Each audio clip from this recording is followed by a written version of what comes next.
जाएगा। अमेरिका ने narco terrorism के आरोप लगाए हैं। फेडरल कोर्ट में ट्रायल का सामना करेंगे निकोलस मादुरो।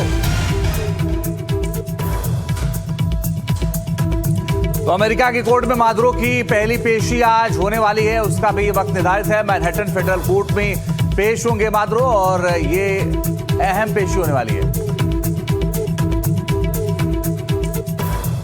तो आज फेडरल कोर्ट में क्या होगा यह भी जल्द ही पता चल जाएगा। पर निकोलस के बाद अब उपराष्ट्रपति को ट्रंप की धमकी के बाद बड़ा सवाल है कि निकोलस पर अमेरिका की इस दादागिरी का जवाब क्या वेनेजुएला देगा या फिर सरेंडर करेगा।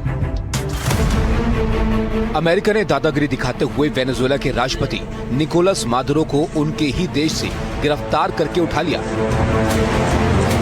सोचिए, जब किसी देश का राष्ट्रपति अपने ही मुल्क से अगवा हो जाता है, उसके बाद भी उस देश की सेना हाथ पर हाथ रखकर सब कुछ देखते रह जाती है। अमेरिका की डेल्टा फोर्स वेनेजुएला में दाखिल होती है, आधे घंटे तक बमबारी करती है और उसके बाद भी वेनेजुएला की सेना खामोश रहती है।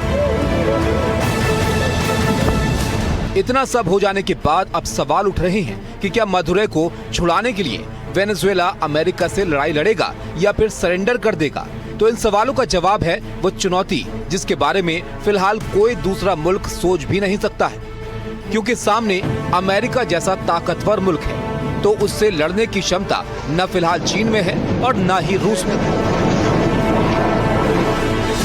दोनों देशों की सैन्य ताकत और वायुसेना की तुलना की जाए तो अमेरिका वेनेजुएला से कहीं भारी साबित होता नजर आता है। अमेरिका के पास 13 लाख से ज्यादा सैनिक हैं, तो वेनेजुएला के पास मात्र 1,09,000 जवानों की सेना है। इसके अलावा वेनेजुएला के पास 2,20,000 जवानों की पैरा मिलिट्री फोर्स भी है। वहीं अमेरिका के पास 13,000 से ज्यादा फाइटर जेट्स हैं। वहीं वेनेजुएला के पास मात्र 229 फाइटर जेट्स हैं।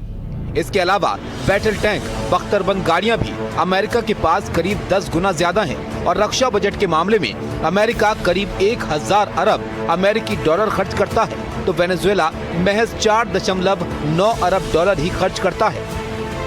जाहिर है वेनेजुएला के पास अमेरिका जितना सैन्य संसाधन नहीं है, लिहाजा अमेरिका से लोहा लेना उसके बस में नहीं है। लेकिन दुनिया को लामबंद करने के लिए वेनेजुएला कोई बड़ा कदम भी नहीं उठा रहा है, इसलिए ये भी तय माना जा रहा है कि अब अमेरिका वेनेजुएला में कठपुतली सरकार की तैयारी में जुट गया है।